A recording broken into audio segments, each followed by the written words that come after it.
I've called you here this afternoon to respond to an issue that has been exercising the minds of many Kenyans, and also to put the record straight. This is as a result of the address by the President of the Republic of Kenya, William Ruto, on the evening of 31st of March at State Lodge, Sagana, in which, among other things, he stated that I absconded duty, and therefore that is the reason why he sent me packing. So here is my response. I did not abscond. Ruto fired me over my stand on abductions and extrajudicial killings. Ladies and gentlemen, and fellow Kenyans, the President, in a televised interview on the night of 31st of March 2025 at Sagana State Lodge, stated that I was relieved of my duties for failing to attend cabinet meetings. And I wish to respond as follows. It will be recalled that on the 12th of January this year, I issued a press statement in which I condemned the rampant abductions and extrajudicial killings that had been going on in the country.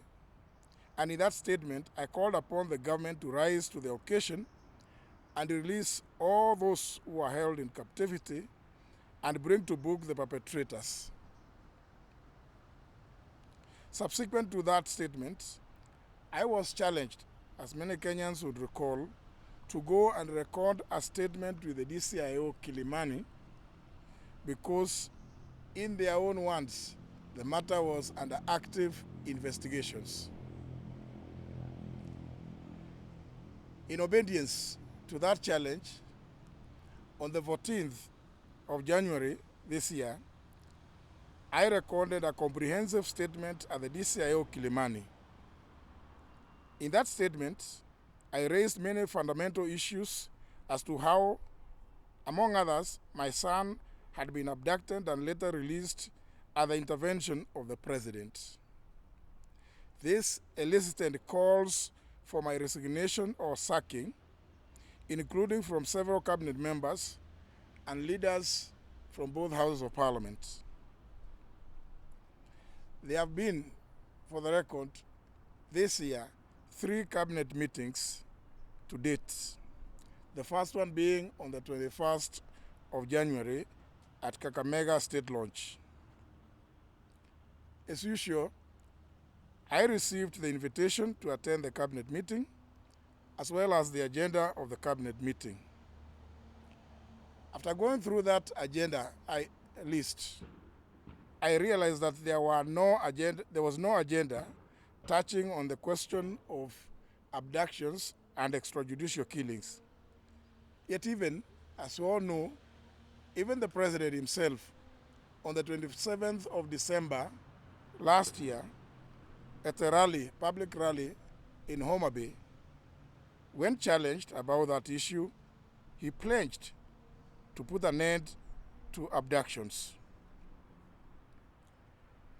I therefore felt in good conscience that it would not be fitting for me to attend a cabinet meeting that did not address such a monumental issue that goes to the core of our constitutional basis and the rule of law. Additionally, I felt that for cabinet to meet and not discuss this issue would be either too insensitive or would be seen to be complicit in those heinous activities. In the circumstances, I decided to write to the President through the Secretary of the Cabinet, drawing his attention to these issues and requesting him to excuse my non-attendance for those reasons. Ladies and gentlemen, I will be supplying you with a copy of that letter detailing what I stated to the President. The information I have to date is that the Secretary of the Cabinet did deliver the letter to the President,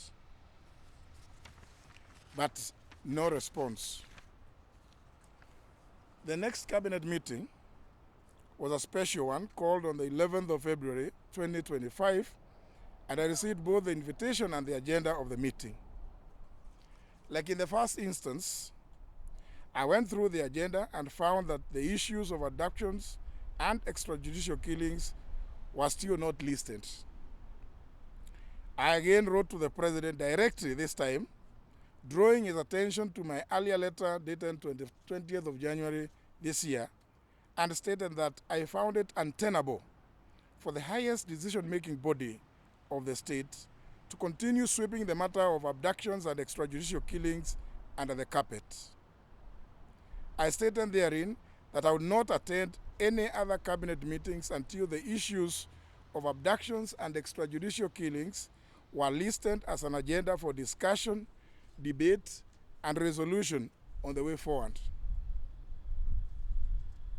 This is because, ladies and gentlemen, apart from the fact that I was personally affected, there are several Kenyan families, friends, and relatives of Kenyan youth who still are missing.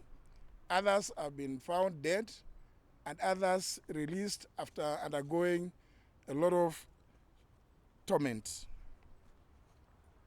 The third cabinet meeting took place on the 11th of March 2025 at State House, Nairobi. And like in the other two, I had been invited and sent the agenda for the day.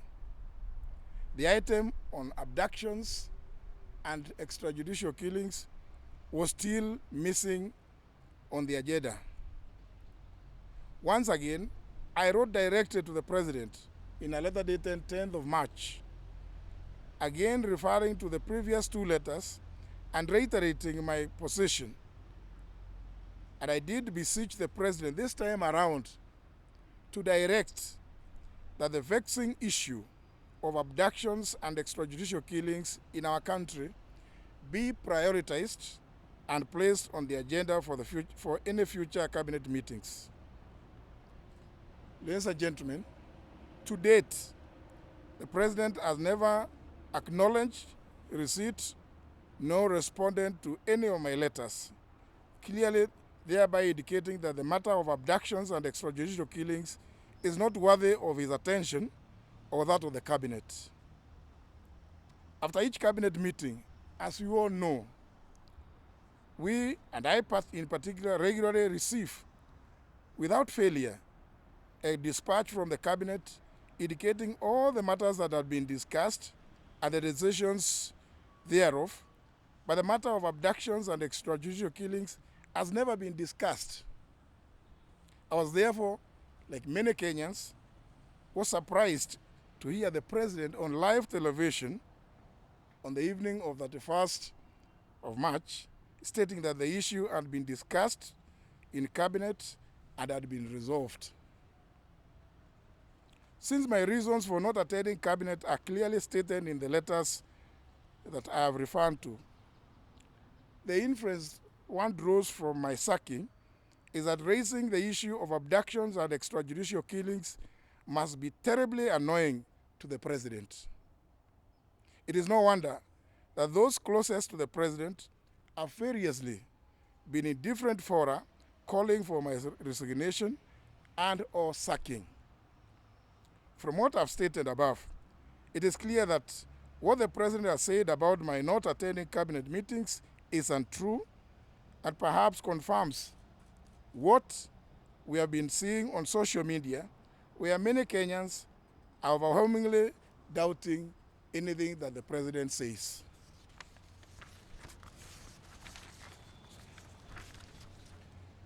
It was shocking to hear the President in the same televised interview saying that upon assuming office, he disbanded a police squad which, in his own words, had been responsible for the abductions and killings of people and dumping their bodies in River Yala and Athi River.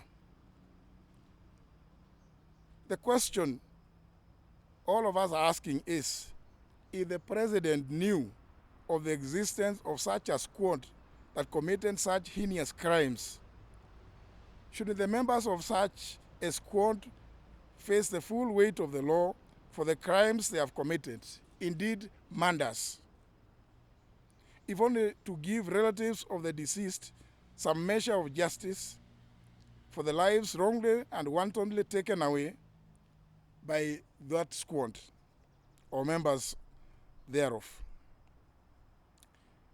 I ask the question, why has the president not given the names of those killers that were part of that squad so that they can be prosecuted for the crimes they have committed? Your guess is as good as mine. But it may be noted that the lingering concern of many Kenyans is, how sure are we that since abductions and extrajudicial killings have continued, notwithstanding his commitment on 27th of December, and the disbanding, as he says, of that killer squad, that the current situation is not a replication of the evil trend where another squad has been set up. When my son was abducted, all efforts to trace him and get him released from the various security agencies in the country proved futile, until when I went to the president himself and he called the Director General of the National Intelligence Service. Then my son was promptly released. It is therefore not rocket science to know that my son and many other young Kenyans were in the custody of that same squad and or the Director of National Intelligence Service with the knowledge of the president. Because how possible would it be that the president calls that director and my son is immediately released? I dare to say that it is evident that to date, none of them has ever denied any of the contents of the statement that are recorded with the DCI, which is material evidence should there be a judicial process. There is no doubt that I was sacked because of my stand, a very firm stand on the abductions, on the issue of abductions and extrajudicial killings, and not because of the so-called absconding of cabinet meetings. But I dare say this, if the intention was to silence me, unfortunately, they have dialed the wrong number. For I will never tire of fighting for the rights of the people of this republic, no matter what it costs. Thank you, ladies and gentlemen. I'm willing to take